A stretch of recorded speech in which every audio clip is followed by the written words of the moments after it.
Union territories are certain regions directly ruled by the central government. The Parliament of India makes laws for union territories directly and amends it, except Delhi and Puducherry, which we will explain later.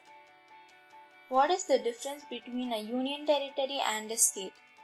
In union territory, the administrative units are ruled directly by the central government, whereas in state, administrative units have their own governments.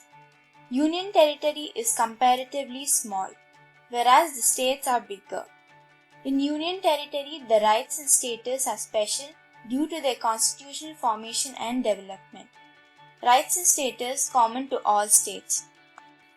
There are elections held to decide on the members of parliament to represent these union territories. The President of India appoints an administrator or governor for each of these regions. Due to special requirements, Delhi and Puducherry have chief ministers and a council, because of which they are called quasi-state and provided partial statehood. India has 7 union territories. They are Chandigarh, Delhi, Andaman and Nicobar Islands, Puducherry, Lakshadweep, Dadra and Nagar Haveli, Daman and Diu. Let's look at each of the union territories and the reasons for so. Chandigarh.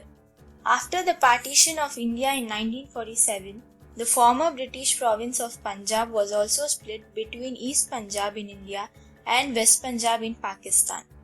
The Indian Punjab required a new capital city to replace Lahore, which became part of Pakistan during the partition. So, the government carved out Chandigarh of the then state of East Punjab, India. In 1966, Haryana was carved out of the eastern portion of Punjab. The Haryanvi-speaking people ended up in Haryana. Mostly Punjabi-speaking majority remained in the current state of Punjab. Chandigarh was located on the border of both states, and the states moved to incorporate the city into their respective territories. However, the city of Chandigarh was made into a union territory to serve as capital of both states. Delhi. In case of Delhi, it is a capital region and thus has a special status like Washington DC and many such capitals. Since it is the national capital, all major central government headquarters and high-profile offices are located there. For security reasons, the Government of India and the Government of National Capital Territory of Delhi jointly administer New Delhi. Andaman and Nicobar. They are too distant from any Indian state and can't be managed by any of them. It is not big enough to be made into another state. Hence, they are given a direct local representative who will represent the region's interests. Andaman and Nicobar have been home to few endangered tribal groups.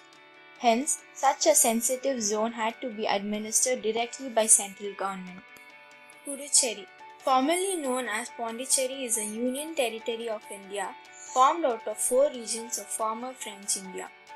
They are Yanam in Andhra Pradesh, Puducherry and Karaikal in Tamil Nadu and Mahe in Kerala. All these 4 regions are together called Puducherry too, as it is the largest district. It has a distinct French heritage with many streets retaining French names, and villas in French architectural styles are a common sight. The French language can still be on signs and menus and heard in Puducherry. At the time of Puducherry's transfer to India in 1954, residents were given a choice to remain French or to become Indian citizens. Even today, it has a number of residents with French passports. Because of the unique French culture and heritage it possesses, it has not been merged with any state while being granted partial statehood. It is recognized as a union territory to maintain its rich cultural legacy. Lakshadweep.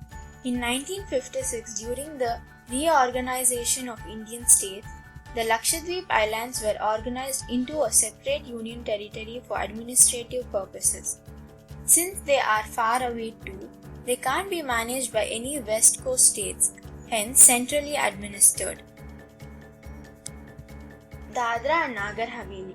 It was formerly a Portuguese colony until it was liberated in 1954.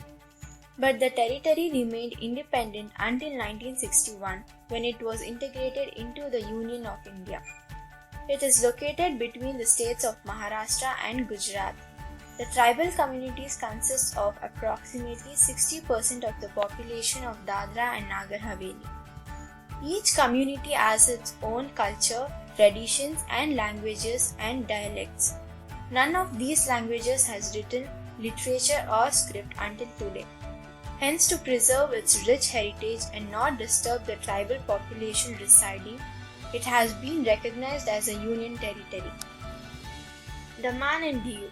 For over 450 years, the coastal regions of Daman and Diu were part of Portuguese India, along with Goa and Dadra and Nagar Haveli. They became part of India in 1961 by military conquest. It was official only in 1974.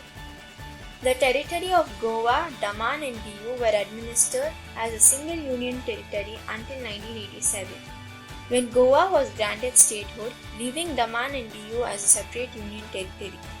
Daman and Diu are two districts which are approximately 650 kilometers away from each other by road. For centuries, these regions were managed with a different language, different culture, and different system. They didn't want to join the nearby states that were British colonies and with very different systems. Hence, both French and Portuguese colonies in India have decided to be excluded from being merged into any other state. Have any of the union territories been turned into states? Yes. Many of the present states were union territories once. Eventually, the local politicians convinced the central government to upgrade their union territory to a state with limited powers. Himachal Pradesh got the upgrade in 1971, Manipur, Meghalaya and Tripura in 1972, Goa, Mizoram and Arunachal in 1987. Thus, union territories are those regions which are too small to be made into a separate state and too unique to be merged with another.